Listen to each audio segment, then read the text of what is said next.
అందరి చప్పట్లతోటి అన్నగారు మాట్లాడుదాం. జై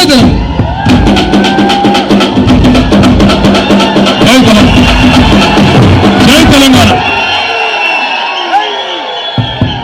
జై తెలంగాణ. Thank you.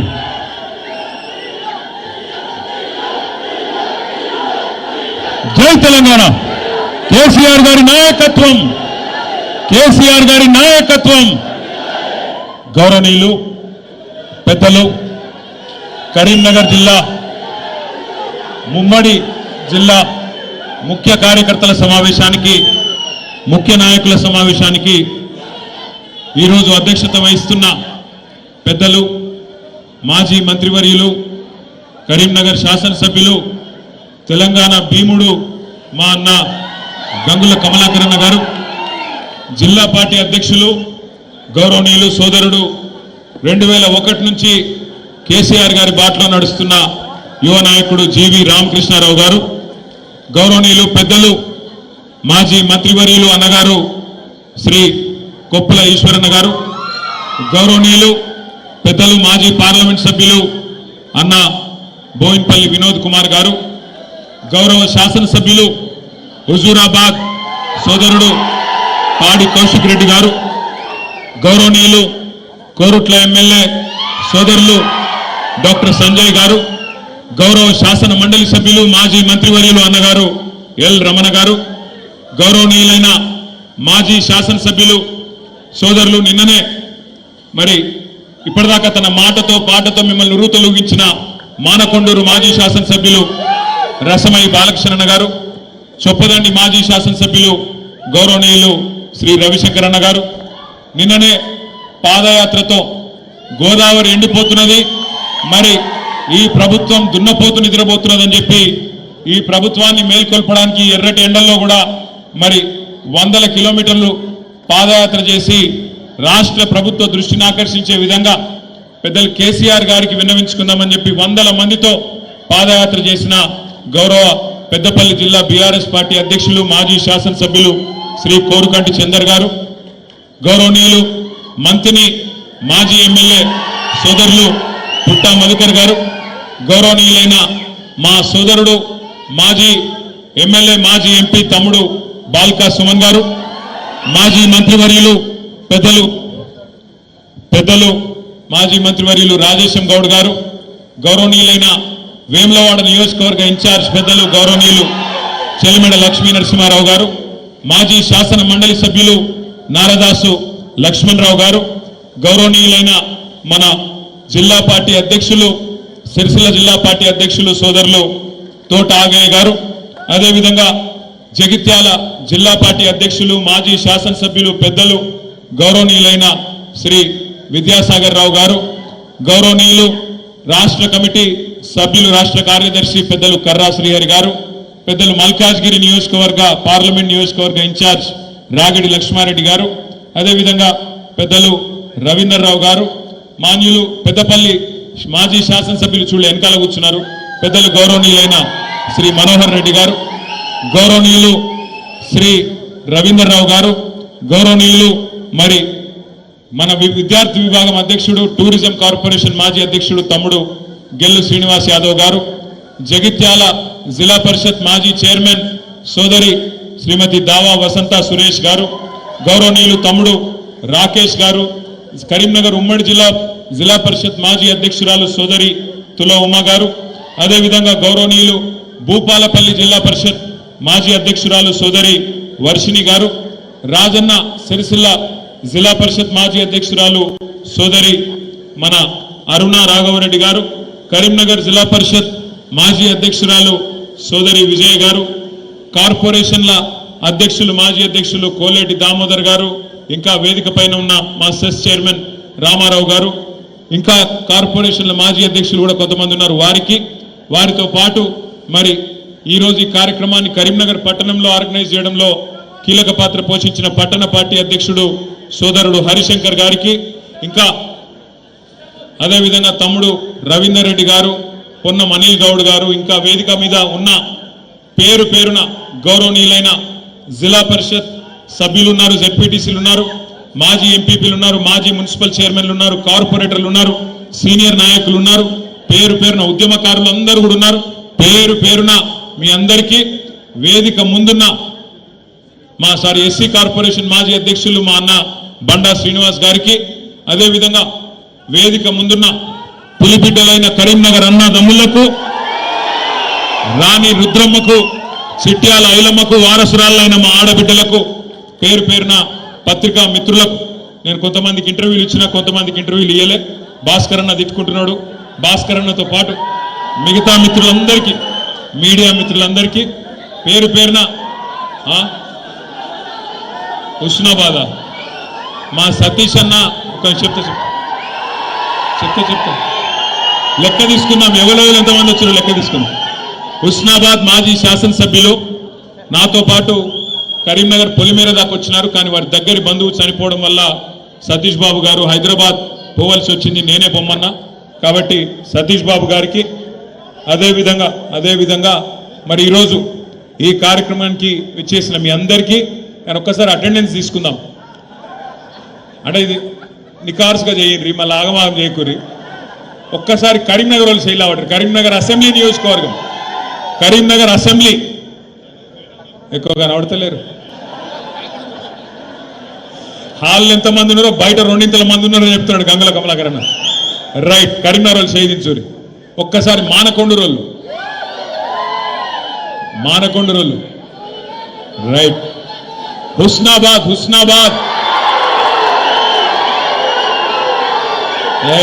నమ్మదగ్గర లేదు. రైట్, నేను హుస్నాబాద్ హుజూరాబాద్ అంటే అంతా మీరే ఉన్నారు, వేరే వాళ్ళు లేరా? అంతేనా? చొప్పదండి, వేములవాడ మీరంతా పైకెక్కిర్రా? సిరిసిల్ల పర్వాలేదు, మా ఇజ్జత్ కాపాడి. కొంత జగిత్యాల లొల్లెక్కువ ఉంది కానీ మళ్ళొక్కసారి జగిత్యాల, కోరుట్ల, తక్కువ, మంతిని, మీ వాళ్ళు ఎక్కడ వేరు, రామగుండం అన్ని కవర్ అయినా. ఇంకేమైనా మిస్ అయిందా? ధర్మపురి, పెద్దపల్లి. ఇక ఎత్తిన వాళ్ళే మళ్ళీ ఎత్తిన ఆగం చేస్తారు కానీ కూర్చోరు. ఇక రైట్, అర్థమైంది, నాకు కథ అర్థమైపోయింది. కానీ హాల్ ఎంతమంది ఉన్నారో నిజంగా కరీంనగర్లో పెద్ద హాల్ లేకపోవడం ఎందుకు కమలాకర్ అన్న? గిద్ద పెద్ద మనిషి ఉన్నాను, కరీంనగర్లో పెద్ద హాల్ లేదంటున్నా అన్న. పేరు పేరున మీ అందరికి నమస్కారం, పేరు పేరున మీ అందరికీ స్వాగతం. ఈరోజు కేవలం నిజంగా అనుకున్నది ఏంటంటే, మొన్న అసెంబ్లీలో కమలాకర్ అన్న అన్నాడు, అన్న ఏ పని మొదలుపెట్టినా కరీంనగర్కి వెళ్ళి మొదలు పెడితే సూపర్ హిట్ అవుతుంది. మన ఉమ్మడి కరీంనగర్ జిల్లాకి వెళ్ళి మొదలు పెడదాం కార్యకర్తల సమావేశాలు, ముఖ్య నాయకుల సమావేశాలు అనుకున్నాం. అయితే నేను అడిగిన, మరి అన్న మరి నియోజకవర్గానికి ఎంతమంది అంటావన్నా? ఎంత ఉంటుందన్నా? 100-150 మంది వస్తే మంచుకుంటే సాలు ముఖ్యులు అన్నాడు. నిజంగా పిలిచింది 100-150-200 మందినే. కానీ ఇవాళ ఇక్కడ హాల్కి వస్తే దగ్గర వేలాది మంది దాటుకొని లోపలికి వచ్చే పరిస్థితి వచ్చిందంటే మరి మన పార్టీ ఎంత బలంగా ఉన్నదో ఉమ్మడి కరీంనగర్ జిల్లాలో దాన్ని బట్టే చెప్పొచ్చు. ముందుగా మరి మీ అందరికీ తెలుసు, నేను ప్రత్యేకంగా చెప్పాల్సిన అవసరం లేదు. పెద్దలు కేసీఆర్ గారికి కరీంనగర్ అంటే సెంటిమెంట్. కరీంనగర్ నుంచి ఏ పని ప్రారంభించినా ఖచ్చితంగా సూపర్ హిట్ అవుతుంది, ఖచ్చితంగా విజయవంతమవుతుందనే ఒక విశ్వాసం కేసీఆర్ గారికి ఉన్నది. కాబట్టే పార్టీ పెట్టిన తర్వాత మొట్టమొదటి బహిరంగ సభ సింహగర్జన మే 17, 2001 నాడు ఎస్ఆర్ఆర్ కాలేజ్ మైదానంలో పెట్టి ఆ రోజు మొత్తం తెలంగాణ ఉద్యమానికి ఊపిరి పోసిన గడ్డ ఇదే కరీంనగర్ గడ్డ అనే మాట నేను మీకు గుర్తు చేస్తా ఉన్నా. తర్వాత ఎక్కడున్నది తెలంగాణ? లేనే లేదు. రాజశేఖర్ రెడ్డి గారి ప్రభుత్వం వచ్చిన తర్వాత ఆయన సంక్షేమ బాటలో తెలంగాణ వాదం కొట్టుకపోయింది అని చెప్పి ఆనాటి అప్పటి పిసిసి అధ్యక్షుడు పిచ్చి ప్రేలాపనలు చేస్తే దానికి స్పందిస్తూ కేసీఆర్ గారు తన కరీంనగర్ పార్లమెంట్ సభ్యత్వానికి రాజీనామా చేసి మీ దగ్గరికి వస్తే మీ బిడ్డను 2 లక్షల ఓట్లతో గెలిపించి మొత్తం దేశానికి కరీంనగర్ దమ్మేందో, తెలంగాణ దమ్మేందో చూపెట్టిన గడ్డ కరీంనగర్. అదే విధంగా సందర్భం ఏదైనా పరీక్ష ఏదైనా అన్యాయం ఎప్పుడు జరిగినా ఎలాంటి అణిచివేత జరిగినా ఎలాంటి వివక్ష మన పట్ల ఉన్న ప్రతి సందర్భంలో తిరుగుబాటు జెండాను ఎగురవేసి అగ్రభాగాన నిలబడ్డ గడ్డ, పోరాటాల పురిటి గడ్డ కరీంనగర్. కాబట్టి ఇక్కడికి వచ్చి నేను మీకు ఎక్కువ తక్కువ చెప్తే తాతకు దగ్గులు నేర్పినట్టు అవుతుంది. ఎక్కువ చెప్ప కానీ కొన్ని విషయాలు మాత్రం మనం గుర్తు చేసుకోవాలి. ఇవాళ ఒక ఉత్కృష్టమైన సందర్భం. 24 ఏళ్లు నిండి 25వ సంవత్సరంలో ఉద్యమ పార్టీగా పుట్టి 10 ఏళ్లు అధికార పార్టీగా తెలంగాణ ప్రజల తలరాతను మార్చి గత 15-16 నెలలుగా ప్రతిపక్ష పార్టీగా కూడా ప్రతిపక్షం అంటే ఎట్లుండాలనో అధికార పార్టీకి ముచ్చెమటలు పట్టిస్తున్న పార్టీగా తప్పకుండా కొన్ని విషయాలు గుర్తు చేసుకోవాలి. మన పార్టీ నిజంగా ఒక ప్రత్యేకమైన పార్టీ. ఎందుకంటారా, ఈ దేశంలో ఎన్నో రాజకీయ పార్టీలు పుట్టినాయి, ఎన్నో మాయమైపోయినాయి. కానీ మన పార్టీ పుట్టుకనే ప్రత్యేకం. మన పార్టీ పుట్టింది ఒకే ఒక్క లక్ష్యంతో. ఆనాడు తెలంగాణ రాష్ట్ర ఆవిర్భావం, తెలంగాణ రాష్ట్ర ఏర్పాటు లక్ష్యంగా 25 ఏళ్ల కిందట పెద్దలు కేసీఆర్ గారి నాయకత్వంలో జయశంకర్ గారు లాంటి ఎంతో మంది మహానుభావుల ఆశీర్వాదంతో ఆనాడు పురుడు పోసుకున్నది 2001 ఏప్రిల్ మాసంలో టిఆర్ఎస్ పార్టీ. ఒకే ఒక్క లక్ష్యం. కేసీఆర్ గారు ఆనాడు చెప్పినారు, గొంగలి పురుగునైనా ముద్దాడుతా, కుష్టు రోగునైనా కౌగిలించుకుంటా, తెలంగాణ కోసం ఆర్ఎస్ఎస్ నుంచి మొదలు పెడితే ఆర్ఎస్యు దాకా, రాష్ట్రీయ స్వయం సేవక్ సంఘ్ నుంచి మొదలు పెడితే రాడికల్ స్టూడెంట్ యూనియన్ దాకా, లెఫ్ట్ నుంచి రైట్ దాకా అందరినీ కలుపుకపోతా మీరు చేయాల్సిందల్లా ఒకటే, తెలంగాణ రాష్ట్ర సమితికి ఓట్లు వేయండి, ఎమ్మెల్యేలుగా ఎంపీలుగా మాకు అవకాశం ఇవ్వండి, ఢిల్లీ మెడలు వంచి తెలంగాణ తెచ్చి మీ దగ్గర పెడతా, దబ్బన మధ్యలగిన నేను తప్పుకుంటే నన్ను రాళ్లతోని కొట్టి చంపే అధికారం మీకిస్తున్నా అని చెప్పిన నాయకుడు మన నాయకుడు కేసీఆర్ గారు. అట్లాంటి కమిట్మెంట్తో బయలుదేరి ఉన్న పదవులకు రాజీనామా చేసి ఆనాడు 45-46 ఏళ్ల వయసులో కేసీఆర్ గారు పార్టీ పెట్టిండు. ఇవాళ మాట్లాడడం చాలా అల్కట్ పని. ఎవరు పడితే వాళ్ళు మాట్లాడొచ్చు, ఏది పడితే అది మాట్లాడొచ్చు. భూమికి జానడు ఉన్నోడు కూడా ఎగిరెగిరి పడుతున్నాడు. ఇవాళ నేను ఇవ్వలే వాళ్ళే, మళ్ళీ మీరు నేను పేర్లు చెప్పకూరు. భూమికి జాననున్నోడు, 3 ఫీట్లు ఉన్నోడు కేసీఆర్ ఏం చేసిండు, కేసీఆర్ ఎవరు అని మాట్లాడేటోళ్ళు కూడా ఉన్నారు. ఇవాళ ఆ రోజు తెలంగాణ కనీసం ఎట్లుంటుందో తెలియదు, ఆకారం ఏందో తెలియదు, ఇక్కడ ఏముందో తెలియదు, యాడ ఏ నది ఉందో తెలియదు, అట్లాంటి వాళ్ళు కూడా ఇవాళ మాట్లాడుతూ ఉన్నారు, ఎగిరెగిరి పడుతున్నారు. అప్పుడప్పుడు కాలం మనది కాదైనప్పుడు, కాలం మనది కానప్పుడు వానపాములు కూడా నాగుపాములు లెక్క బుసగొడుతుంటే చూడాలి. అప్పుడప్పుడు గ్రామ సింహాలు కూడా సింహాల లెక్క గర్జిస్తుంటే మన కర్మ చూడాలి. గ్రామసింహం అంటే ఎరికేనా మీకు? ఏంటిది? మీరు కరెక్ట్గా డిసైడ్ చేసుకోరు భయ్. కుక్కనా నక్కనా ఏదో డిసైడ్ చేసుకోరు మీరు. మొన్న అసెంబ్లీలోనేమో మీరు హరీష్ అన్న నక్క కథ చెప్పి విన్నారా?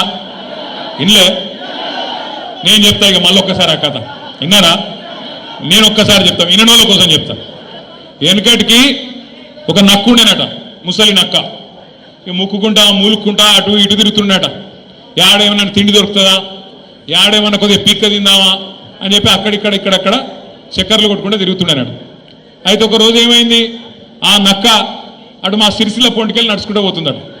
పొంగ మా దగ్గర బాగా మా గూడూరు ప్రవీణ్ అని ఇక్కడనే ఉన్నాడు, ఇక్కడనో ఇగో అక్కడ మా దగ్గర పద్మశాలి సోదరులు బాగుంటారు. మా వాళ్ళు ఏం చేస్తారంటే ముందు బట్టను వేస్తారు, ఆ తర్వాత డైయింగ్ చేస్తారు. అటెనక దాన్ని మళ్ళీ ఎండబెట్టి మొత్తం మంచిగా సాఫ్ సఫాయి చేసి ఆఖరికి మొత్తానికి మార్కెట్లో అమ్ముతారు. అయితే ఒక దగ్గర మొత్తం డైయింగ్ చేసేటప్పుడు ఒక పెద్ద బాండీలా నీలం రంగు పోసిపెట్టారట. ఆయనకి నక్క పోకుండా జారెన్లా పడ్డది. పడి లేచి చూసుకునే వరకు మొత్తం నీలం రంగు అంటింది. ఆడికెళ్ళి ఉరికింది, అట్లా జంగల్ పంట పోయింది. పోయే వరకు జంగల్లో ఉన్న మిగతా జంతువులన్నీ పరిశాన్ అయినాయట. ఇదేమో కొత్తగా ఉంది, ఏదో నీలం రంగు విచిత్రంగా ఉందని చెప్పి భయపడడం మొదలుపెట్టినాయంట. నక్క కూడా అబ్బాయి ఇదేదో మంచిగా ఉన్నదని చెప్పి నక్క కూడా చెప్పిందట వాడికి, నన్ను దేవుడు పంపిండు, పైకి వెళ్ళి పంపిండు, ప్రత్యేకంగా పంపిండు, అందుకే నేను ఇట్లున్నా, మీకు ఏం కావాలంటే అది నేను చేస్తా, మీరు అందరు కూడా రేపటి నుంచి నా నాయకత్వాన్ని ఆమోదించండి, నన్ను రాజులు చేయండి అన్నారట. అంటే వీళ్ళందరూ కూడా కరెక్టే, పాపం దేవుడు పంపిండు కదా అని చెప్పి ఆ నక్కను తీసుకుపోయి సింహాసనం మీద కూర్చోబెట్టిరు. ఇక నక్క సంవత్సరం అయిపోయింది, 15 నెలలు అయిపోయింది, రోజు మొరుగుడు ఒర్రుడు రోజు ఒకటే. ఆఖరికి 15 నెలలు అయినాక ఒకరోజు వానకాలం వచ్చింది. ఆ నక్క టైం బాగలేక బయటికి పోయింది. ఆయన వాన షురు అయింది. రాళ్ళ వాన కొట్టింది. సంపుడు చంపే వరకు రాళ్ళ వాన ఏమవుతుంది? వానలో రంగంతా పోయింది. రంగంతా పోయి ఆయన నక్క చూసుకోలేదు. తిరిగి మళ్ళీ వాపసు వచ్చింది. అందరు చూసిర్రు. రంగు పోయింది, నక్క నిజ రూపం బయటపడ్డది. ఇక తర్వాత ఏమవుతుంది? ఈపు చింతపండు అయింది. తర్వాత ఉరికిచ్చి ఉరికిచ్చి ఉరికిచ్చి ఉరికిచ్చి ఊరవతలకి చంపారు. నేను ఎవరి గురించి చెప్తున్నా ఏమని అర్థమైందా? నేను ఒకరి గురించి చెప్పాలి, ఇద్దరి గురించి చెప్పిన. కాంగ్రెస్ బీజేపీ రెండు దొందే. ఈళ్ళలో మంచోళ్ళు, ఆలేదో లంగలు కాదు, ఇద్దరు లంగలే. మోడీ గారు ఏం చెప్పిన 2014లో, भाइयों बहनों आप सभी लोग मित्रों आप सभी लोग मुझे वोट दो, मैं जन धन खाता खुलवाऊंगा, आप सबको 15 लाख धन डाल दूंगा. पढ़े 15 लाख 15 लाख పడాలి. కానీ మనకు ఎందుకో కానీ మరి బీజేపీకి ఓట్లు అయితే బాగానే గుద్దుతున్నారు. కరీంనగర్లో 15 లాక్ లేదు, 15 రూపాయలు కూడా లేదు. వచ్చింది లేదు, చేసింది లేదు. సంవత్సరానికి 2 కోట్ల ఉద్యోగాలు ఇస్తా అన్నాడు. మరి 11 సంవత్సరాలలో 22 కోట్ల ఉద్యోగాలు ఇవ్వాలి. వచ్చినాయా ఉద్యోగాలు? రాలే. అక్కడ ఆ మోసం, ఇక్కడ 6 గ్యారంటీలు, 420 హామీలు, 420 మాటలు, ఇక్కడ ఈ మోసం. అందుకే నేను చెప్పిన నక్క కథ ఒక కాంగ్రెస్ గురించో రేవంత్ రెడ్డి గురించో కాదు, ఇద్దరి గురించి. కాంగ్రెస్ బీజేపీ ఇద్దరు మోసగాళ్ళే. ఈ మోసం నిన్నీయాల చాలైంది కూడా కాదు. భారతీయ జనతా పార్టీ 1998లోనే ఆంధ్రప్రదేశ్ రాష్ట్రంలో ఆనాడు కాకినాడలో ఒక తీర్మానం పెట్టింది వాళ్ళ రాష్ట్ర కమిటీలో. ఒక్క ఓటు వేయండి బీజేపీకి, 2 రాష్ట్రాలు ఇస్తాం, ఒక ఓటు 2 రాష్ట్రాలు అని చెప్పి 1998లోనే కాకినాడలో తీర్మానం చేసింది. మరి ఇచ్చిండ్రా తెలంగాణ 98 తర్వాత? ఇచ్చిండ్రా అయింది? ఇయ్యలే. కాకినాడ తీర్మానం కాకెత్తుకపోయింది. బీజేపీ ఆ రోజు మోసం చేసింది. ఇక కాంగ్రెస్ మోసం అయితే చెప్పే అవసరమే లేదు. మొదటి నుంచి మోసం చేసుకుంటూ వచ్చిన పార్టీ తెలంగాణకు కాంగ్రెస్ పార్టీ.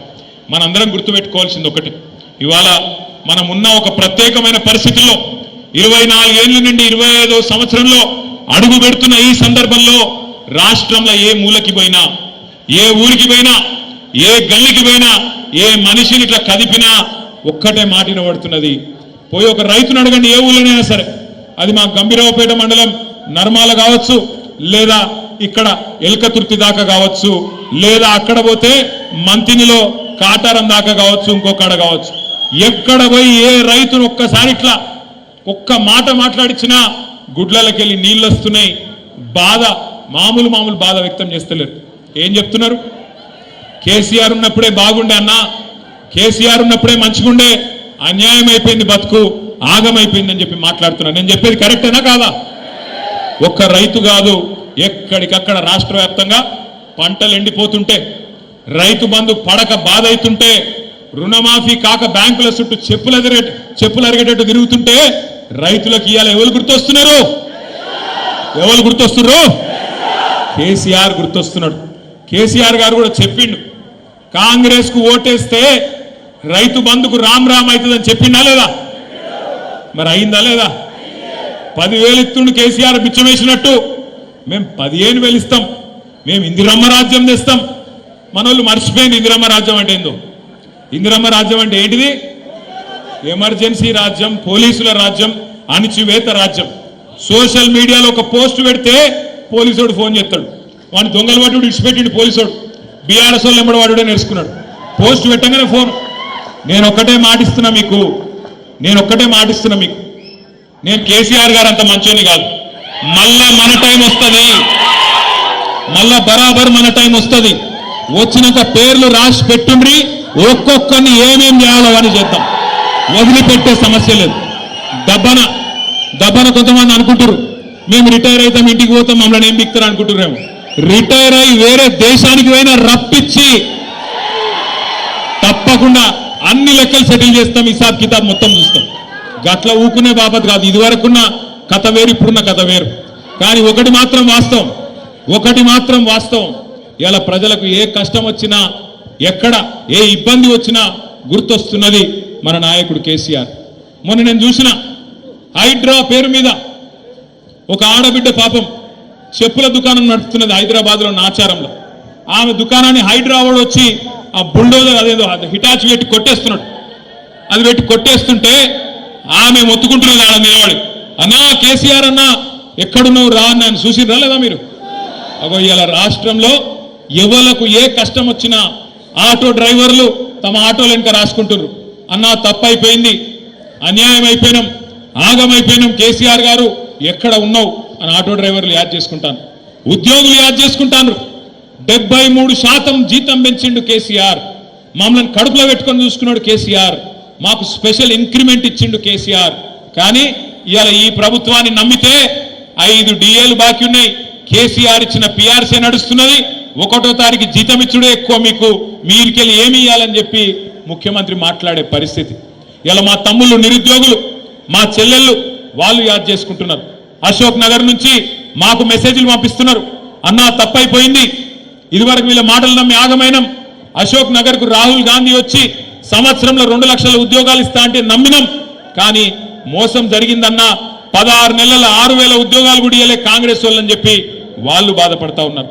ఒక్కరు కాదు, రాష్ట్రంలో ప్రతి మనిషి ప్రతి బిడ్డ ఈరోజు మళ్ళీ తిరిగి ఎలక్షన్లు ఎప్పుడు వస్తాయా, ఎప్పుడెప్పుడు మాకు అవకాశం వస్తుందా, ఎప్పుడెప్పుడు మా సత్తా చూపి గులాబీ జెండా మళ్ళీ ఎగిరేద్దామా అనే ఒక కసి మీద రాష్ట్రం అంతా ఉన్నారు.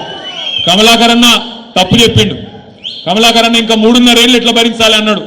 3.5 ఏళ్ళు ఎక్కడుంది, అయిపోయింది. ఆఖరి 6 నెలలు ఎలక్షన్ అయినా 16 నెలలు ఒడిసేపాయి, ఇక మిగిలింది ఎంత? 3 ఏళ్ళు. ఆ 3 ఏళ్ళు కూడా ఇప్పుడు ఒక సంవత్సరం మొత్తం సిల్వర్ జూబ్లీ సెలబ్రేషన్ ఉన్నది.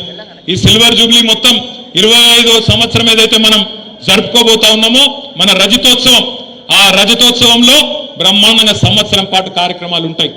అన్ని జిల్లాల్లో కార్యక్రమాలు ఉంటాయి, అన్ని నియోజకవర్గాల్లో కార్యక్రమాలు ఉంటాయి, హైదరాబాద్ లో కూడా కార్యక్రమాలు ఉంటాయి. 32 జిల్లా పార్టీ ఆఫీసులు ఏవైతున్నాయో అంతటా కూడా చక్కగా తెలంగాణ ఉద్యమం నుంచి మొదలు పెడితే అధికార పార్టీగా మనం సాధించిన విజయాలు, ఉద్యమ పార్టీగా తెలంగాణ ఎట్లా సాధించిండు కేసీఆర్ గారు, అవన్నీ కూడా ఈ తరం పిల్లలకు తెలిసే విధంగా శిక్షణ శిబిరాలు ఉంటాయి, ఈ తరం పిల్లలకు తెలిసే విధంగా ఫోటో ఎగ్జిబిషన్లు ఉంటాయి, డాక్యుమెంటరీలు ఉంటాయి. సంవత్సరం మొత్తం అదే పని చేద్దాం. ఏప్రిల్ 27 నాడు వరంగల్లో మరి ఇప్పటిదాకా పెద్దలు చెప్పినట్టు లక్షలాదిగా మనందరం కూడా కదిలిపోవాల్సిన అవసరం ఉన్నది. మీకు నియోజకవర్గాల వారీగా పరిశీలకులు, అబ్జర్వర్లు స్టేట్ పార్టీ నుంచి వస్తారు, తప్పకుండా అందరం సమిష్టిగా పనిచేయాల్సిన అవసరం ఉన్నది. ఏ నియోజకవర్గానికి ఆ నియోజకవర్గం. ఆనాడు తెలంగాణ సాయుధ పోరాటంలో సుద్దాల హనుమంత్ గారు ఒక పాట రాసిండు, బండెనుక బండి గట్టి 16 బండ్లు గట్టి అని చెప్పి పాట రాసిండు.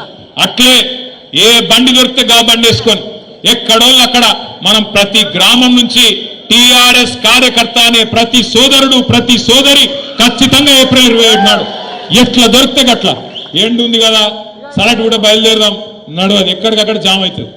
ముందే చెప్తున్నా నేను, ఎక్కడికక్కడ జామ్ అవుతుంది. మళ్ళా ఈడికెళ్ళి బయలుదేరి ఆడుకొచ్చి రోడ్డు మీద ఇక్కపోయినన్నా సారీ అన్నా అంటే కుదరదు. నిజంగా మీటింగ్కు రావాలంటే ఆ ఒక్కరోజు ఎండ తట్టుకోవాలి, జర ముందెళ్ళాలి, టైంకి చేరుకోవాలి.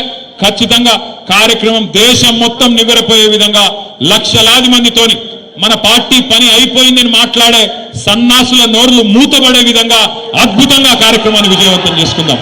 ప్రతి నియోజకవర్గానికి పార్టీ నుంచి, రాష్ట్ర పార్టీ నుంచి మీకు పరిశీలకులు వస్తారు, సమన్వయకర్తలు వస్తారు. ఏ నియోజకవర్గం యొక్క టార్గెట్ ఏంది, ఎట్లెట్లా బండ్లు ఇంతజాం చేసుకోవాలి, ఏం చేసుకోవాలి, ఇవన్నీ కూడా మీకు చెప్పడం జరుగుతుంది. ఇవాళ కేవలం ముఖ్యులతోని 4 మాటలు పంచుకుందామన్న ఉద్దేశంతో ఇక్కడికి వచ్చినాం. మీ అందరూ నిన్న కూడా చూసింటారు, తమిళనాడు ముఖ్యమంత్రి గారు పిలిచినారు.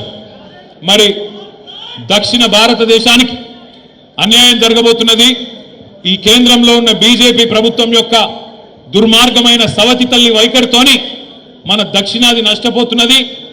జనాభా నియంత్రణ పాటించిన పాపానికి 1971లో ఆ రోజు అప్పుడున్న కాంగ్రెస్ ప్రభుత్వం కేంద్రంలో వాళ్ళే చెప్పిండ్రు, హమ్ దో హమారే దో అని నినాదం ఉండేది. చాలా మందికి తెలియదు చిన్నపిల్లలకు, కానీ ఆ రోజుల్లో హమ్ దో హమారే దో అంటే జనాభా బాగా పెరిగిపోతా ఉంది, అరికట్టాలి, తగ్గియాలి, కుటుంబ నియంత్రణ ఆపరేషన్లు చేయాలని టార్గెట్లు పెట్టి ఊరూరికి క్యాంపులు పెట్టి దేశ జనాభాను కంట్రోల్ చేయాలని చెప్పి భారత ప్రభుత్వమే కుటుంబ నియంత్రణను ఆ రోజు ముందుకు తీసుకొచ్చింది. మరి కుటుంబ నియంత్రణ బాగా పాటించిన రాష్ట్రాలు మన ఉమ్మడి ఆంధ్రప్రదేశ్, ఇప్పుడున్న తెలంగాణ, ఇప్పుడున్న ఆంధ్రప్రదేశ్, తమిళనాడు, కేరళ, కర్ణాటక ఈ రాష్ట్రాలేమో పాటించినాయి. భారత ప్రభుత్వం చెప్పింది కదా, మంచి పనే కదా, దేశం జనాభా తగ్గితే దేశం ముంగటపడుతుందట, ముందుకు పోతుందట, అభివృద్ధి జరుగుతుందట, మనకిద్దరు పిల్లలే ఉంటే దేశానికి మంచిదట అని చెప్పి దేశభక్తులుగా భారత ప్రభుత్వం చెప్పిన మాటను పాటించింది దక్షిణ భారతదేశంలోని రాష్ట్రాలు. కేవలం దక్షిణ రాష్ట్రాలే కాకుండా ఇంకా కొన్ని ప్రగతిశీల రాష్ట్రాలు కూడా, ఒరిస్సా కావచ్చు, పంజాబ్ కావచ్చు, ఇంకా కొన్ని రాష్ట్రాలు కూడా, పశ్చిమ బెంగాల్ కావచ్చు, పాటించినాయి. ఏమైంది దానివల్ల మన రాష్ట్రాలలో జనాభా తగ్గుకుంటూ వచ్చింది. ఆంధ్రప్రదేశ్లో తగ్గింది, తమిళనాడులో తగ్గింది, కేరళ తగ్గింది, కర్ణాటక తగ్గింది, పశ్చిమ బెంగాల్ తగ్గింది. తగ్గిన తర్వాత మరి ఈరోజు కేంద్ర ప్రభుత్వం కొత్త పంచాయతీ పెడుతుంది. కేంద్ర ప్రభుత్వం ఏమంటున్నది, ఎక్కడెక్కడైతే జనాభా తగ్గిందో అక్కడక్కడ ఎంపీ సీట్లు తగ్గిస్తా అంటది. ఎక్కడెక్కడైతే ఎవడైతే నీ మాట వినకుండా పిల్లలు కనుకుండా వేయండో, ఎక్కడెక్కడైతే జనాభా పెరిగిందో, ఉత్తరప్రదేశ్లో, బీహార్లో, మధ్యప్రదేశ్లో, రాజస్థాన్లో వాళ్ళు జనం ఎక్కువ ఉన్నారు కాబట్టి ఎంపీ సీట్లు ఎక్కువ చేస్తా, మీరు తగ్గినరు కాబట్టి మీకు తక్కువ చేస్తా అని చెప్పి మోడీ గారు ఇలా మన మెడ మీద డీలిమిటేషన్ అనే కత్తి పెట్టబోతా ఉన్నాడు. అందుకే సమిష్టిగా కొట్లాడాలి. ఎందుకంటే వాళ్ళకి ఎరికే బీజేపీ వాళ్ళకు తెలంగాణలో వాళ్ళకు నూకలు తెల్లయి. ఏదో ఒక ఎలక్షన్ గెలిచిర్రు మొన్న, అడిమారి గుడి దెబ్బల ఊరూరికి రేషన్ బియ్యం పంచి తలంబ్రాలని దానికి ఒక కథ పెట్టి, నేను చెప్పేది కరెక్టా కాదా? మీరేమైనా నిజంగా వచ్చినాయి అనుకుంటున్నారండి? అయోధ్య లేదు, ఏం లేదు. అయోధ్యలోనే వీళ్ళ మోసం పసిగట్టిరు. అయోధ్య ఎక్కడైతే రాముల వారి గుడి కట్టినరో అక్కడి ప్రజలే వీళ్ళు మోసగాలని గుర్తించి అక్కడనే వీళ్ళని ఓడగొట్టి ఇంటికి పంపించారు బీజేపీ వాళ్ళని. కానీ వీళ్ళు తలంబ్రాలు తెచ్చి అందులో మనకు కూడా సెంటిమెంట్ పూసిరు, మనోళ్ళకు కూడా పూసిరు. నేను ఒక 2-3 సర్పంచులు మా వాళ్ళు అడిగిరు సిరిసిల్లలో, అన్నా మరి ఏం చేయాలి, ఏం చేసి సురేంద్రబాబు ఏం చేద్దామంటే మరి దేవుని కదా, సరే చెయ్యి కాంతి అన్న అంటే మరి ఎక్కడో అక్కడ ఊరేగింపులు తీసిరు మనోళ్ళే. గట్ల మొత్తం ఒక సెంటిమెంట్ చేసి ఎందుకు చేసిర్రు అంటే ఒక్కటే కారణం, బీజేపీకి 10-11 ఏళ్ళ తెలంగాణకి ఏం చేసినావు అని అడిగితే మేమేమే బెబ్బెబ్బే ఏమీ లేదు. నువ్వు బండి సంజయ్ గట్టిగా అడుగు, ఏం చేసినావా తెలంగాణకు, మీ మోడీ ఏం చేసిండు, ఈ 11 ఏళ్ళలో ఏం జరిగింది, ఒక్క మాట అడుగు. ఏం తెలియదు. ఏం చెప్తాడు ఆయన? ఒకటే తెలుసు ఆయనకు, ఒకటి మసీదు కూలగొడదాం, ఆడ శివం వెళ్తే మీది, శివం వెళ్తే మాది. గదొకటే ఎరక, మనకు ఇంకోటి తెలియదు. ఇంకోటి ఏం చెప్తాడు, అన్నా ఇవాళ ఏం వారమే, రేపేం వారమే, ఎల్లుండేం వారమే, ఇది తప్ప ఓ బడి తెచ్చింది లేదు, పోని మా కమలాకరణ లెక్క ఒక గుడి కట్టింది లేదు.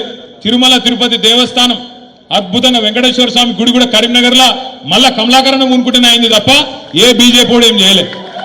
గుడి కట్టినా, బడి కట్టినా, కరీంనగర్కు మెడికల్ కాలేజీ తెచ్చినా, కరీంనగర్ను స్మార్ట్ సిటీగా అద్భుతంగా అభివృద్ధి చేసిన ఉమ్మడి కరీంనగర్ జిల్లాకు కాళేశ్వరం నీళ్లు తీసుకొచ్చి టైలెండ్ గ్రామాలు హుజురాబాద్ కావచ్చు, హుస్నాబాద్లో కావచ్చు, పెద్దపల్లిలో కావచ్చు, చొప్పదండిలో కావచ్చు, చివరి గ్రామాలకు నీళ్లు ఇచ్చిన, మరి అటు అప్పర్ మానేరు నుంచి కింద గోదావరి దాకా మంత్రి నియోజకవర్గంలో మానేరు నదిని ఒక సజీవ జలదృశ్యంగా మార్చిన, అదేవిధంగా రివర్స్ పంపింగ్ ద్వారా కోరుట్ల, జగిత్యాల నియోజకవర్గాలకు కూడా, చొప్పదండి నియోజకవర్గానికి కూడా ఆ ఎస్ఆర్ఎస్పి వరద కాలువను కూడా పూర్తి స్థాయిలో ఒక రిజర్వాయర్ గా మార్చిన ఆ ఘనత ఎవలది? కేసీఆర్. మొత్తం ఉమ్మడి కరీంనగర్ జిల్లాని సస్యశ్యామలం చేసి, జగిత్యాల జిల్లా చేసి, పెద్దపల్లి జిల్లా చేసి, రాజన్న సిరిసిల్ల జిల్లా చేసి, జిల్లాకు ఒక మెడికల్ కాలేజీ పెట్టి, జిల్లాకు ఒక నర్సింగ్ కాలేజీ పెట్టి, 280 ఉన్న గురుకుల పాఠశాలలను 1022 గురుకుల పాఠశాలలు చేసి, 1,00,000 మంది ఉండే విద్యార్థులను 6 లక్షల మంది గురుకుల విద్యార్థులకు ఒక్కొక్క విద్యార్థి మీద 1,20,000 రూపాయలు ఖర్చు పెట్టి పిల్లలకు గాని పెద్దలకు గాని అందరికీ అన్ని చేసిన నాయకుడు కేసీఆర్. 10 ఏళ్ళు బ్రహ్మాండంగా కడుపుల సల్ల కదలకుండా ఎక్కడ కూర్చున్న వాళ్ళకి అక్కడ ఫోన్ల బ్రహ్మాండంగా మెసేజ్లు పడుతున్నాయి. యాసంగి నాటేసే టైం వచ్చిందంటే, వానకాలం నాటేసే టైం వచ్చిందంటే మీ ఫోన్లో ఏం సౌండ్ వస్తుండే? టింగు టింగు అంటుండేనా? ఇప్పుడు టింగు లేదు, బొంగు లేదు. ఉందా? వాడు కొత్తది కానీ పెట్టిండు టింగు టింగ్ అంటే కేసీఆర్, అది కొత్తది టకీ టకీ అట. టకీ లేదు, పికీ లేదు. యాడుంది టకీ టకీ? ఒక్క దగ్గర ఉంది టకీ టకీ, ఒక్క దగ్గర ఉంది. ఢిల్లీలో మాత్రం టకీ టకీ టకీ పడుతున్నాయి పైసలు. రాహుల్ గాంధీ ఖాతాలా, ప్రియాంక గాంధీ ఖాతాలా ఆడ మాత్రం పడుతున్నాయి. ఎందుకంటే ఆడ పైసలు ఇవ్వకపోతే పదవి ఉంటుందా? ఊస్టింగే. కాబట్టి పైసలు అక్కడ పడుతున్నాయి, ఇక సంపుడు మాత్రం ఇక్కడ చంపుతా ఉన్నారు. వాస్తవం ఏంది అంటే ఇవాళ తెలంగాణ ప్రజలు ఏ ఊరికి పోయినా ఏ మనిషిని ఒక్కసారి ముట్టుకున్నా అన్నా ఇంకెన్ని రోజులు భరించాలనే, ఇది జల్ది కేసీఆర్ తెచ్చుకుంటే బాగుండదు కదనే అనే మాట మాట్లాడుతున్నారు. కానీ ఒకటి మాత్రం వాస్తవం, ఒక ఓటుకు శిక్ష 5 ఏళ్ళు, ఒక తప్పు చేస్తే 5 ఏళ్ళు బాధపడే పరిస్థితి. ఏం చేయలేం. ప్రజాస్వామ్య దేశం. ఒక ఓటు 5 ఏళ్లకు మనకు శిక్ష వేస్తుంది. తప్పుడు పాలకులను ఎన్నుకుంటే, తప్పుడు వ్యక్తులను నమ్మితే, అరిచేతిలో వైకుంఠం చూసి మోసపోతే, 420 హామీలు వాటిని నమ్మి ఆగమైతే ఇలా ఈ పరిస్థితి వస్తుంది. మొన్న నాకు ఒక పెద్ద మనిషి కలిసిండు. నేను మనం ఓడిపోయిన కాడికెళ్ళి చాలా మంది పెద్దలతో మాట్లాడుతున్నాం. ఏం జరిగింది, ఎందుకు జరిగింది? ఎందుకంటే మంచిగా పనిచేసినాం, రైతును బాగా చూసుకున్నాం, పిల్లలకు ఉద్యోగాలు ఇచ్చుకున్నాం, ఉద్యోగులకు బ్రహ్మాండంగా జీతాలు పెంచుకున్నాం, మహిళలను అరుచుకున్నాం, మంచిగా అన్ని కుల వృత్తులను కాపాడుకున్నాం. ఏం జరిగిందన్న అని అడిగిన. అడిగితే ఆ అన్న ఒకటే చెప్పిండు, రామాయణం ఏంది అంటే ఒక పెద్ద మనిషి చెప్పిండట, కట్టే కొట్టే తెచ్చే. అట్లాగే నాకు కూడా ఈ పెద్ద మనిషి ఏం చెప్పిండంటే, అన్న చాలా కారణాలు ఉండొచ్చు కానీ 3 ముఖ్యమైన కారణాలు మూడు పదాలలో చెప్తా అన్నాడు. ఏంటిదే అన్న? ఆయన ఏమన్నాడు ఎరికేనా? అన్న మీ మీద ఒక ప్రయోగం చేసిండ్రే, మీ పార్టీ మీద, అసూయ, ద్వేషం, ఆశ. అసూయ, ద్వేషం, ఆశ, ఈ 3 ప్రయోగం చేసిర్రు మీ మీద అన్నాడు. అంటే ఏంటిది అన్న? ఇప్పుడు సింపుల్గా ఏం చేసిర్రు వాళ్ళు? ఒకటే ఒక పని. ఈ ఒక రవిశంకర్ అన్నాడు, చూసినావు సొప్పదండి ఎమ్మెల్యే చూసినావు? ఆ రవిశంకర్ కొత్తిల్లు కట్టిండు చూసినావా? బా, ఈయననే ఇంత కట్టుకున్నాడంటే, ఈయననే ఇంత సంపాదించుకున్నాడంటే పైన ఎంత సంపాదించుకున్నాడో అని చెప్పి ఎక్కడికక్కడ ఎక్కించుడు. ఊళ్ళలో జెడ్పీటీసీ, ఒక ఎంపీటీసీ, ఒక సర్పంచ్, ఒక చిన్నగా ఒక కారో స్కూటరో కొనుక్కుంటే ఆయన మీద మొదలు పెట్టారు. చూసినావు? ఈయననే ఎంత సంపాదిస్తే పైన ఎమ్మెల్యే ఎంత సంపాదిస్తుండో, పైన కేసీఆర్ ఎంతనో, మంత్రులు ఎంత తింటుండ్రో అని చెవులు కొరుకుడు. ఇది అసూయ పుట్టించుడు. మరి మిగతా వాళ్ళు కట్టుకోలేదా? ఇళ్ళంటే కట్టుకున్నారు అందరు. ఊళ్ళల్లో సంపద పెరగలేదా? కేసీఆర్ వచ్చినప్పుడు భూమి విలువ ఎంత? కేసీఆర్ దిగిపోయినాడు భూమి విలువ ఎంత? కేసీఆర్ వచ్చినాడు 5 లక్షల ఎకరం ఉన్న భూమి దిగిపోయినాడు ఎంత అయింది? 50 లక్షలు అయిందా? 10 రెట్లు పెరిగింది. కానీ అందరు ఇల్లు కట్టుకోవచ్చు, అందరు కార్లు కొనుక్కోవచ్చు, అందరు తెల్లంగా వేసుకోవచ్చు. కానీ రవిశంకర్ వేసుకుంటే తప్పు. మనోడి మీద మాత్రం అసూయ. ఒక గట్ల తయారు చేసిండ్రు అసూయ. ఇది నెంబర్ 1. రెండవది ద్వేషం. కేసీఆర్ దొర తెలంగాణ తెచ్చిండు, మర్చిపోయాను. సావు నోట్ల తలబెట్టిండు, అది మాట్లాడరు. అభివృద్ధి చేస్తున్నాడు, మాట్లాడరు. అద్భుతంగా సంక్షేమ కార్యక్రమాలు దేశంలో ఎక్కడ లేని చేస్తున్నాడు, చెప్పరు. సాగునీరు దశాబ్దాల కళ నెరవేర్చిండు, అది మాట్లాడరు. ఎర్రటి ఎండల్లో చెరువులు మత్తళ్ళు దుంకుతున్నాయి, దాని గురించి మాట్లాడరు. కానీ ఏమంటారు? కేసీఆర్ దొర. ఎవరిని గలవడట, ఆయన ఎవరిని పట్టించుకోడట, దేకడట. 1000 ఎకరాల ఫామ్ హౌస్ ఉందట, అందులో పేద దాచిపెట్టుకున్నాడట. పెద్ద పొక్కదవి వాళ్ళ కిందన్ని వేల కోట్ల రూపాయలు దాచుకున్నాడట. మొత్తం నీళ్ళు ఆడికే కొంట పోతున్నాడ, గోదావరి నదినేటు పట్టుకపోతుండట. ఇక కేసీఆర్ మొత్తం కుటుంబం దోసుక తింటుంది. 1,00,000 కోట్లు ఇసుక పీకిండ్రు, మేడిగడ్డల పర్రె పడితే మొత్తం ఆ పర్రెలకెళ్ళి త్వరలకెళ్ళి వెళ్ళిపోయినాయి అని చెప్పి ద్వేషం నింపింది. నిండా మనసు నిండా ద్వేషం నింపి కేసీఆర్ గారి మీద, ఆయన కుటుంబం మీద, ఆయన మీద. ఎందుకంటే అభివృద్ధి మాట్లాడలేరు, సంక్షేమంలో మనం సవాల్ చేయలేరు, అభివృద్ధి విషయంలో ఛాలెంజ్ చేయలేరు.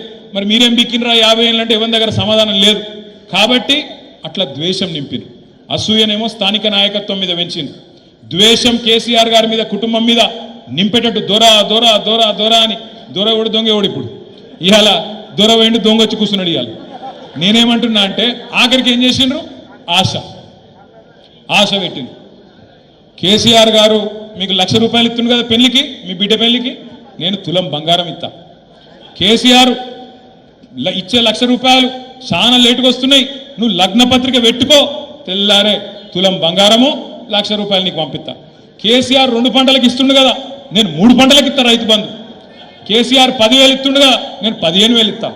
కేసీఆర్ 2,000 పెన్షన్ ఇస్తుండు కదా, నేను 4,000 ఇస్తా. కేసీఆర్ ఒక అవ్వకో తాతకో ఇస్తుండు, నేను ఇద్దరికి ఇస్తా, ఇంట్లో ఇద్దరికి ఇస్తా. ఇట్లా ఆశ పెట్టే వరకు పాపం పేదవాళ్ళని మనం ఏమైనా అనగలుగుతామా? అదే పేదవాళ్ళు, అదే ప్రజలు మనకు 2 సార్లు అధికారం ఇచ్చింది. 3వసారి ఇవాళ ఈ దుర్మార్గమైన కాంగ్రెస్ పార్టీ చేతిలో మోసపోయినరు. ప్రజల తప్పు లేదు. ప్రజల తప్పు ఎంత మాత్రం కాదు, మనమే చక్కగా చెప్పుకోలే. మనం చేసిన పని చెప్పుకోలే. వీళ్ళు లంగలు దొంగలు, వీళ్ళ చేతుల మోసపోతే మళ్ళా గోసపడతామని కేసీఆర్ గారు ఏ మాట అయితే చెప్పిండో దాన్ని కిందికి తీసుకుపోవడంలో మనం ఫెయిల్ అయినాం తప్ప మన నాయకుడు కేసీఆర్ గారు ఎక్కడ కూడా ఫెయిల్ కాలే. కేసీఆర్ అద్భుతంగా పనిచేసిండు కాబట్టే ఇలా భారతదేశంలో #1 ముఖ్యమంత్రి ఎవరు అని ఆర్టిఫిషియల్ ఇంటెలిజెన్స్ లో ఒకటి ఉంటుంది, గ్రాక్ అని. ఏళ్ళప్పుడు వచ్చింది గ్రాక్ అని. ఆ గ్రాక్ని అడిగి 75 సంవత్సరాలలో #1 ముఖ్యమంత్రి ఎవరంటే ఆ గ్రాక్ కూడా చెప్తున్నది కేసీఆర్ #1 ముఖ్యమంత్రి అని. అందుకే నేను అంటున్నా, ఇవాళ మళ్ళీ తిరిగి ఈ గులాబీ జెండా ఏదైతే తెలంగాణ ప్రజల గుండె ధైర్యంగా ఉన్నదో ఈ గులాబీ జెండా మళ్ళీ ఎగరాలనేది నాకు మంత్రి పదవి రావడానికో, వేదిక మీద కూర్చున్న వాళ్ళు కొంతమంది ఎమ్మెల్యేలు అయితే అనుకో, ముంగట్టున్న మా ఆడబిడ్డలు కొంతమంది లీడర్లు అయితే అనుకో కాదు. ఇవాళ గులాబీ జెండా తిరిగి ఎగరాలి అనేది ఒకే ఒక్క కారణంతో, కేవలం ఈ తెలంగాణ, ఏ తెలంగాణనైతే కేసీఆర్ సాగు నోట్లో తలబెట్టి 1000-1200 మంది పిల్లలు తమ ప్రాణాలు ఇచ్చి తెచ్చిండ్రో దుర్మార్గుల చేతుల్లో ఇవాళ ఆగమాగమైతుంటే తిరిగి ఈ తెలంగాణను కాపాడాలంటే ఒకే ఒక్క నాయకుడు వల్ల సాధ్యం. ఎవరా నాయకుడు? అగో అందుకు కావాలి తప్ప 10 ఏళ్ళు కేసీఆర్ గారు ముఖ్యమంత్రిగా చేసిరు. ఆయనకేం పదవుల మీద మోజు లేదు, ఆయన కొత్తగా వచ్చే పదవి ఏం లేదు. ఆయన నేను కానీ ఇవాళ ఈ వేదిక మీద కూర్చున్న మనందరం కానీ తెలంగాణ ప్రజలు కానీ కోరుకుంటున్నది ఇవాళ టీఆర్ఎస్ బీఆర్ఎస్ తిరిగి గెలిచి రావడం అనేది చారిత్రక అవసరం. ఆనాడు 24 ఏళ్ల కింద టీఆర్ఎస్ ఎట్లయితే ఒక చారిత్రక సందర్భంలో పుట్టిందో ఇవాళ తిరిగి టీఆర్ఎస్ గెలవడం కూడా మన కోసం కాదు, ఖచ్చితంగా తెలంగాణ ప్రజల కోసం మనం గెలవాలి, నిలవాలి. కాంగ్రెస్ ను బీజేపీని ఎండగట్టాలి, ఊరూరా కలిసి కొట్లాడాలి. మనోళ్ళు కూడా అప్పుడప్పుడు చెప్తా ఉన్నారు, అన్న కొన్ని చిన్న చిన్న పొరపాట్లు అయినాయి, కొన్ని చిన్న చిన్న తప్పులు అయినాయి. అవును, అందరం మనుషులమే, కొన్ని తప్పులు అయినాయి, కరెక్టే. పార్టీ నిర్మాణం మనం పట్టించుకోలే, వాస్తవం. పార్టీలో చాలా మందికి పదవులు ఇచ్చేది ఉండే, ఇయ్యలే, వాస్తవం. ఇవన్నీ కూడా సరిదిద్దుకుందాం. ఖచ్చితంగా నేను మీకు మాటిస్తున్నా, ఏప్రిల్ 27 మీటింగ్ తర్వాత కొత్తగా మెంబర్షిప్ కార్యక్రమం ప్రారంభించుకుందాం. మెంబర్షిప్ కార్యక్రమాన్ని ప్రారంభించుకొని కొత్త కమిటీలు, ఈ కొత్త కమిటీలల్లా ముఖాలు చూసేది లేదు. ఈయన రసమై బాలకృష్ణ మనిషి, అగో ఆయన కల్వకుంట్ల సంజయ్ మనిషి, గవేం లేవు. పార్టీ మనుషులు కావాలి, పార్టీని కాపాడేటోళ్ళు కావాలి, పార్టీకి నమ్మకస్తులు కావాలి తప్ప వ్యక్తి పూజ చేసేటోళ్ళు వద్దు. కొంతమంది ఎమ్మెల్యే గారు చుట్టూ తిరుగుతూ ఉంటారు, ప్రజల చుట్టూ తిరిగారు. ఒక అసంటోళ్ళు వద్దు. ప్రజలలో ఉండేటోళ్ళు అంటే అసంటోళ్ళు కూడా ఉండాలి. ఆయన పురాగా ఎమ్మెల్యేని ఒక్కరిని చేసి విడిచిపెట్టకుర్రి. అసంటోళ్ళు కూడా ఉండాలి, ఇసంటోళ్ళు కూడా ఉండాలి. కానీ ప్రజలలో ఉండేటోళ్ళు, ప్రజల కష్టంలో సుఖంలో ఉండేటోళ్ళు, వాళ్ళ నరుచుకునేటోళ్ళు, ప్రజలకు మన పార్టీ తరఫున గట్టిగా వాదన అనిపించేటోళ్ళు, వాళ్లకు పెద్దపీట వేద్దాం. కమిటీల నిర్మాణంలో కూడా పెద్దల అనుభవం అంతా కూడా తీసుకుందాం. ఎల్ రమణ గారు ఎప్పుడు చెప్తుంటారు నాకు, అన్న మనం ఒక సుశిక్షితులైన కార్యకర్తల బృందాన్ని తయారు చేసుకోవాలి, ఇంకా 3 ఏళ్ళు టైం ఉంది. ఈ 3 ఏళ్లలో ట్రైనింగ్ క్యాంపులు పెట్టాలి. ఎక్కడికక్కడ మనోళ్లను ఎట్లా బీజేపీని కాంగ్రెస్ చీల్చి చెండాడాలి, నరేంద్ర మోడీ ఎట్లయితే తల్లిని చంపినరు, బిడ్డను బతికిచ్చిండ్రు అని చెప్పి విషపు మాటలు మాట్లాడిండో అవన్నీ చెప్పాలి. బీజేపీ మోసాన్ని కూడా ఎండగట్టాలి, కాంగ్రెస్ మోసాన్ని కూడా బయట పెట్టాలి అన్న రమణన్ ఎప్పుడు చెప్తా ఉంటాడు. ఒక్కొక్క వర్గానికి ఎట్లెట్లా అన్యాయం జరిగింది. చేనేతలు కావచ్చు, గీత కార్మికులు కావచ్చు, ఇవాళ రాష్ట్రంలో మత్స్యకారులు, ముదిరాజులు కావచ్చు, గంగపుత్రులు కావచ్చు, గొర్రెలు ఇస్తారని చెప్పి ఎదురు చూస్తున్న యాదవులు, కురుమ సోదరులు కావచ్చు, ఒక్కొక్కరికి ఎట్లా అన్యాయం జరిగిందో లెక్కలతో సహా చెప్పే సత్తా మన కార్యకర్తలు సంతరించుకోవాలి, మన నాయకులు సంతరించుకోవాలి. ఎవరిని ఇట్లా ముట్టుకున్నా ఏదో ఉత్తగా మాట్లాడినామన్నట్టు మాట్లాడు కాదు, బూతులు తిట్టుడు కాదు, సబ్జెక్టుతో సహా మాట్లాడే సత్తా, సబ్జెక్టుతో సహా వివరించే సత్తా మన నాయకులు సంతరించుకోవాలి, మన కార్యకర్తలు సంతరించుకోవాలి. దానికోసం ఇప్పటికే మనం కట్టుకున్న 32 జిల్లా పార్టీ ఆఫీసులు ఉన్నాయి. ఆ పార్టీ ఆఫీసులన్నింటినీ యాక్టివేట్ చేద్దాం. ఏ జిల్లాకా జిల్లా శిక్షణ కార్యక్రమాలు పెట్టుకుందాం. ఈ సంవత్సరం అంతా కూడా ఒకవైపు సంస్థాగత నిర్మాణం, మరొక వైపు సిల్వర్ జూబ్లీ వేడుకలు, మరొక వైపు ఒకవేళ రేవంత్ రెడ్డికి నా దబ్బన ధైర్యం తెచ్చుకొని, సోయి తెచ్చుకొని స్థానిక సంస్థల ఎలక్షన్లు పెట్టిండే అనుకో, జెడ్పీటీసీ, ఎంపీటీసీ, సర్పంచ్ ఎలక్షన్లు పెట్టిండనుకో, ఇప్పుడే కౌశిక్ రెడ్డి చెప్పిండు మీకు, నేను కూడా మీకు మాటిస్తున్నా, మీరందరు కష్టపడితేనే ఇక్కడ మేము కూర్చున్నాం. మీకోసం ఇప్పుడు మేము కష్టపడే టైం వచ్చింది. తప్పకుండా గల్లీ గల్లీ తిరుగుతాం, చెమట వడుపుతాం, గల్లీ గల్లీ తిరుగుతాం. మీ గెలుపులో మేమందరం కూడా మీకంటే ఎక్కువ కష్టపడతాం. ఇది నా మాట. అన్ని రకాలుగా మీకు అండగా ఉంటాం. మీరు గెలిచి వచ్చే విధంగా పనిచేస్తామని చెప్పి కూడా నేను మాటిస్తా ఉన్నా. చివరిగా చివరిగా నేను ముగించే ముందు మీ అందరితో ప్రార్థన ఒకటే, కరీంనగర్కి వచ్చి ఎక్కువ తక్కువ మాట్లాడితే నడవదు. ఎందుకంటే మీరు బాగా బాగా చైతన్యవంతులు, బాగా హుషారు. మీరు ఎక్కువ మాట్లాడగానే ఒకటే ఒక్క మాట చెప్పి నేను ముగిస్తా. ఎందుకో కానీ పోయినసారి కరీంనగర్లో మనం మెజారిటీ సీట్లు గెలవలే. 13లో 5 గెలిచినాం, 8 పోయినాయి. ఆ గెలిచిన 5లో ఒక ఆయన దొంగలలో వేయండు, జగిత్యాల ఆయన పోయినోడు వేయండు. మళ్ళా వాళ్ళ గురించి రంది లేదు. కానీ ఖచ్చితంగా ఈసారి 13కి 13లో గులాబీ జెండా ఎగిరే విధంగా ఎక్కడో అక్కడ ఏ గ్రామానికి ఆ గ్రామంలో కథానాయకులు అయిదాం. ఈ మాట నేను ఎందుకు చెప్తున్నా అంటే చాలా మంది మనోళ్ళు ఏమనుకున్నారు ఎరికేనా ఎలక్షన్లప్పుడు, ఏ పోతే మా ఎమ్మెల్యే పోతాడేమో కానీ కేసీఆర్ అయితే ముఖ్యమంత్రి ఉంటాడే అనుకున్నారు. కరెక్టా కాదా? కరెక్టేనా? ఇప్పుడు సోయి వచ్చిందా? మీ ఎమ్మెల్యే వ్యక్తి కేసీఆర్ కూడా పోతుందని అర్థమైందా? గది కథ. మనకు పంచాయతీలు ఉంటే, మనకు తాకట్లు ఉంటే టికెట్లు ఇయ్యక ముందు కొట్లాడుకోవాలి. కానీ టికెట్ ఇచ్చినాక కేసీఆర్ బొట్టు పెట్టినాక వాళ్ళు ఎవరైనా సరే ఇక కేసీఆర్ అక్కడ నిలబడ్డది, ఇంకో మనిషి కాదు. బొట్టు ఎవరికి కేసీఆర్ పెడితే ఆయన ఇక కేసీఆర్ పంపిన దూత కాబట్టి, కేసీఆర్ పంపిన క్యాండిడేట్ కాబట్టి కేసీఆర్ అనుకొని పనిచేయాలి తప్ప ఓ ఫలానా రోజు నా ఫోన్ ఎత్తలేదు, ఫలానా రోజు నా మెసేజ్కి రిప్లై ఇవ్వలేదు, నా వివాహ వార్షికోత్సవ శుభాకాంక్షలు చెప్పలేదు, నేను పొద్దున సాయిబాబా ఫోటో పంపుతాను వెంకటేశ్వర స్వామి పంపలేదు, ఇవి ఉంటాయి. అలాగేందుకు నాకు అర్థం కాదు. నేను ఆ రోజు బర్త్డేకి పిలిస్తే రాలేదు, ఇవి పెట్టుకోకూరి మనసులో. దయచేసి నేను మీ అందరినీ కోరేది ఏంటంటే, దయచేసి కోరేది ఏంటంటే అందరం మనుషులమే, ఈడ కూర్చున్న వాళ్ళు అందరం కూడా మనుషులమే కదా. మేము కూడా తప్పులు చేసిండొచ్చు, చిన్న చిన్న పొరపాట్లు మాతో కూడా కావచ్చు. కానీ ఆ కోపంతో ఇవాళ ఏమైంది, తెలంగాణ మొత్తం ఆగమాగమవుతుంది. ఆఖరికి పోయి ఎవరి చేతిలో పడ్డది, కాంగ్రెస్ చేతిలో పడ్డది. ఇక వాళ్ళ కథ మీకు మొత్తం ఎట్లున్నదో మీకు బాగా తెలుసు. నా ప్రార్థన మీతో ఏంటంటే ఈసారి ఆ తప్పు జరగద్దు. ఈసారి ఏ ఊరి కావురు మనది మనం తీర్మానించుకోవాలి. క్యాండిడేట్ ఎవరైనా నిలబడ్డది కేసీఆర్ అనుకోవాలి, కొట్లాడాలి. ఖచ్చితంగా తిరిగి 2028-29లో కేసీఆర్ గారిని తిరిగి ముఖ్యమంత్రిగా చూసేదాకా శపథం చేద్దామా? జై తెలంగాణ! కేసీఆర్ గారి నాయకత్వం వరంగల్ ఏప్రిల్ 20 నాడు టైంకి రావాలి, సూపర్ హిట్ కావాలి. జై తెలంగాణ!